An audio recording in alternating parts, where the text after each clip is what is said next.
Hey, what's going on, everyone? Vega here for SerpentX Tech, and in this video I want to talk about the SUI network problem or situation that happened recently and kind of get your thoughts on the debate of decentralization. So this is an opinion of mine, but I definitely want to hear from you. Well, SUI is a layer 1 blockchain trying to do things a little bit differently. Yes, it competes kind of sort of with Solana and Ethereum, but it's a newer blockchain, newer network. Tokens are still coming to it or building upon it. But a majority is still on Ethereum and Binance Smart Chain and many others. So SUI is still building. And recently what happened is a hacker was able to steal about $223 million worth of that cryptocurrency from a decentralized exchange called Cetus, C-E-T-U-S, however you want to pronounce it. And the question I have is, well, they were able to freeze the wallets or some of the wallets of the hackers, right? So SUI leadership did the right thing by stopping a theft in progress by freezing addresses. The problem is that it's possible in the first place. Decentralization consensus can do this legitimately. That did not happen here. SUI distribution makes it a centralized decision, right? So the question is it truly decentralized? We know on the white paper, they mentioned decentralization multiple times. And we've seen this as well with Ethereum and many others. Matter of fact, I have a list. But firstly, what happened is you had a $220 million stolen from the decentralized exchange, Cetus, but $160 million was able to be sort of like frozen. Like they're working on recovery, right? And SUI supported the action. You can see a timeline of events here on this article where they were able to freeze those addresses and start the process of recovery. So out of 223 million, 160 million is being recovered or will be recovered at some point in time. Not sure if it's exactly right now or like when it's going to happen. But again, the fact that they could do that does raise some concerns. Now, when I first saw the news, right, as soon as I found out about the hack, I saw on social media a number of others, right, that people, and this is some of my colleagues in the space that I dearly love, basically, said that they sold their SUI and they were out. And 223 million is a lot to us, to you and I. But to the grand scheme of things, with a market cap at that time of around 13.5, almost 14 billion, no, that's not a lot, right? Now the market cap has diminished a little bit, and you could see, right? So on the 23rd, when the hack happened, we were hovering around a 380 something range.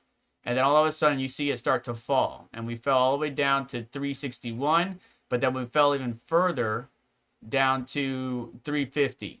And now here we are over the weekend, and it's fallen even further down to 346 with the low being 345. But we are recovered back up to 365, and then now we're sitting at 355 at time of recording. So it wasn't as big of a hit, and that's what I responded with on my X page. If you don't follow me, make sure to follow me on those various platforms, X, Twitter, Instagram, so on and so forth. But going back to the decentralization concern that a lot of people have been raising, not only on CoinMarketCap, but overall on social media and stuff like that, is how could it be truly decentralized? Well, we know, for example, Ethereum Classic is the original Ethereum. And when there was a issue in the past, Ethereum broke off. So the Ethereum that we know of today, that's proof of stake right now, no longer mineable, is the offshoot of that. Ethereum Classic decided, you know what, the exploit was there, we messed up, code is law, we're going to stick with it, and it's just going to be, we're just going to take the L.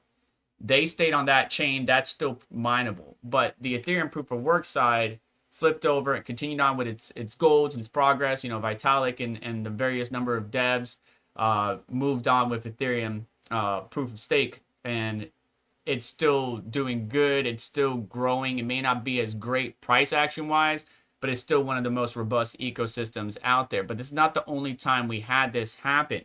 Let me just read a few things to you, if you will allow me. First off, the founders of SUI is Miston Labs. The original creator of SUI was founded by former lead architect of Meta's blockchain research team, Evan Chang, CEO of Miston Labs.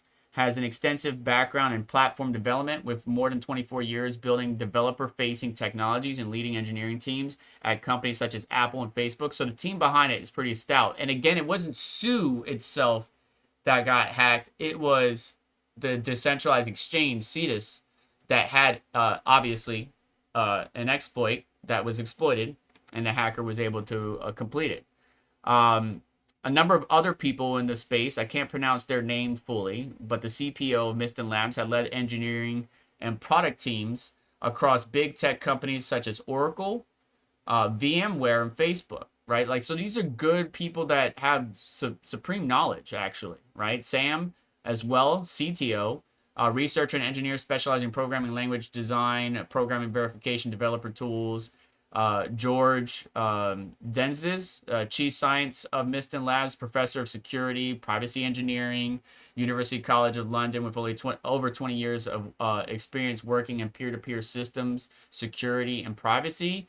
Cetus, Chief Cryptographer, has over 10 years of experience in lead cryptography roles in big tech companies, including Meta and R3. And again, going back to some examples of this, we had the Ethereum hard fork in 2016 that reversed the DAO hack that I was talking about, where Ethereum Classic was like, yo, we're going to take the L and Ethereum move forward. That was 60 million on the line. And that was at that time in 2016, right? So if we took that amount at that time in 2016, we could get a much bigger number in today's number, or in today's market. Solana, right? How many times have they paused the entire network because of an issue or bugs or exploits, whatever it might be, right? It's done. It happened multiple times. So this is not new. This is the first one that SUI had. But again, this wasn't on SUI. This was on Cetus, the decentralized exchange. SUI just supported the decision of getting all the validators. So all the validators had to work together and agree, right, that we wanted to do this. We're going to freeze these addresses that the hacker is using to get whatever funds we can, lock it down. Bitcoin also rolled back a 2010 bug that created 184 billion Bitcoin.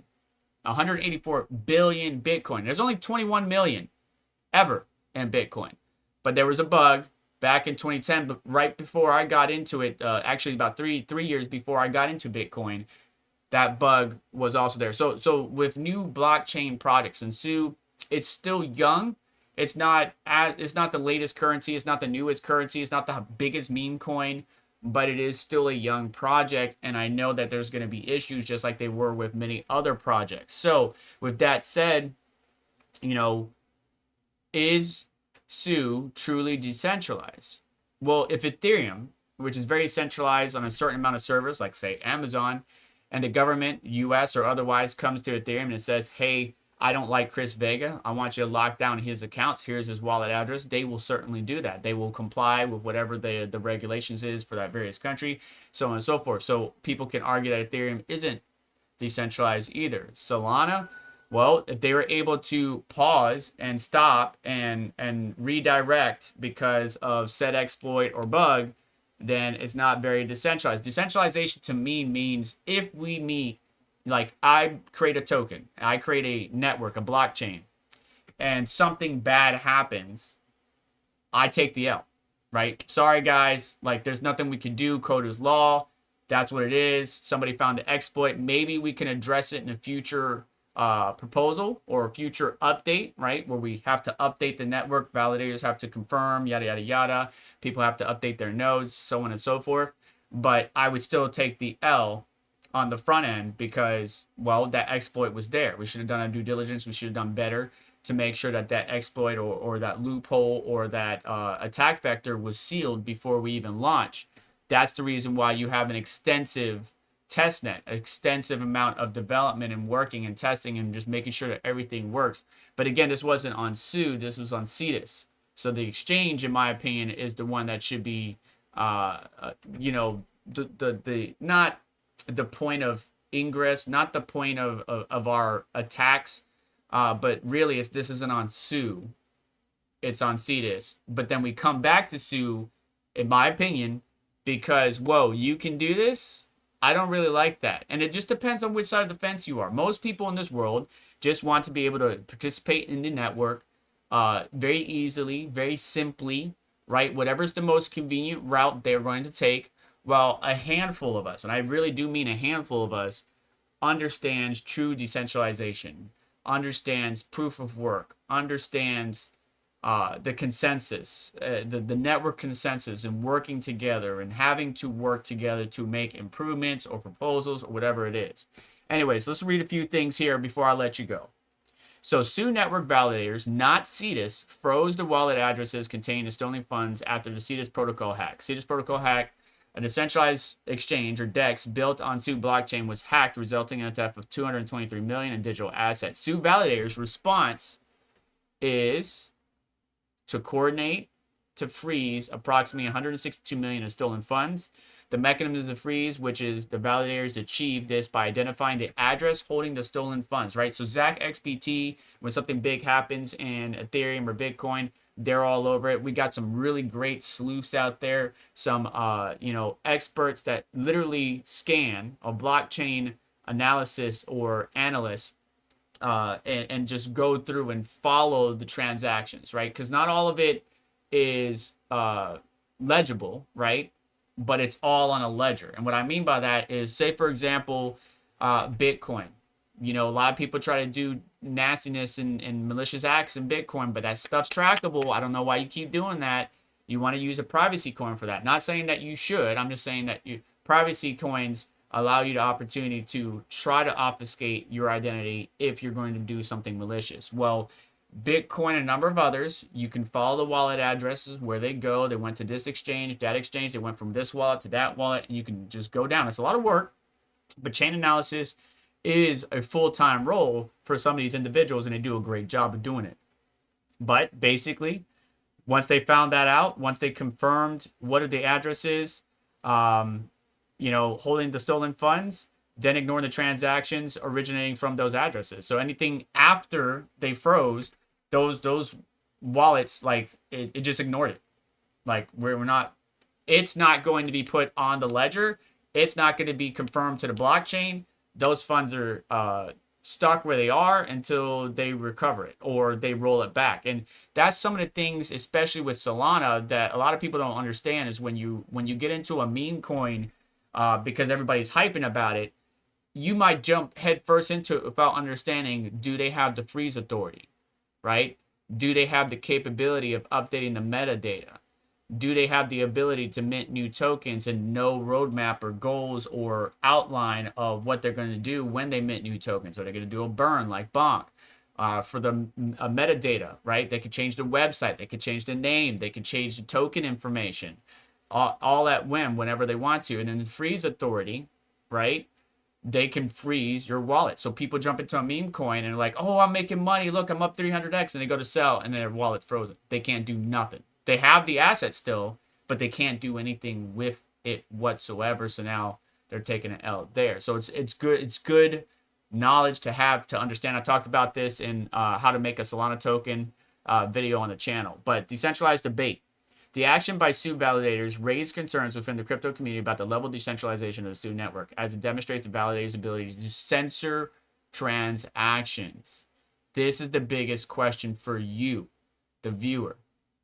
What do you think about this? I want to really hear from you. Please sound off in the comments or on X. Tag me, whatever you want to do. I just want to hear from you, your thoughts, your opinion. Cetus protocol actions. While Cetus protocol didn't directly freeze the funds, they worked with the SUI Foundation and validator community to address the situation. So once again, let's just recap. Hack happened last week, 223 million loss, but the validators and the SUI Foundation worked with Cetus, the decentralized exchange that was compromised. Again, not SUI, but Cetus, the exchange itself, was compromised. And in working together, validators were able to confirm the wallet address of the hacker or hackers, could be a group, and was able to lock down $160 million. Will those funds come back to the exchange? I think that's the plan. When it will, maybe it happened by the time you're watching this video. I don't know. But the biggest question to you, again, is SUI truly decentralized? If you look at their white paper, they got decentralized all over. Those words, decentralized, and decentralization all over that white paper. But just the simple fact that they were able to lock down those wallet addresses the way they were brings up a lot of concerns that I've seen throughout the community. And yes, I am late to the party because this debate has been going on since last week, but I wanted to hear my community, the people that watch these videos, and I greatly appreciate you for stopping by. I wanted to hear your thoughts and your opinion on the situation. I still like SUI. I'm still hanging on to a small bag of SUI. It's down. It's not down significantly compared to other networks that had similar hacks, but it is down relative to where the rest of the market was going. Because if SUI was dropping just like the rest of the market, it would be recovering pretty good today and be much higher than it is of $3.55 at time of filming. Either way, that's going to do it for today's video. Please do me a favor on the way out. Hit that like button, get subscribed, hit the notification bell to stay up to date, as well as check out additional links in the description to help support the channel and what we do here. And I just hope you have yourself a wonderful day. All right. And I did release a completely AI generated short on the channel. Let me know what your thoughts are about that. I just wanted to try something different and just popped up that question as a short. But you, the community member, might not like it, or you may like it. Let me know your thoughts. Anyways, take care. I'll catch you next one.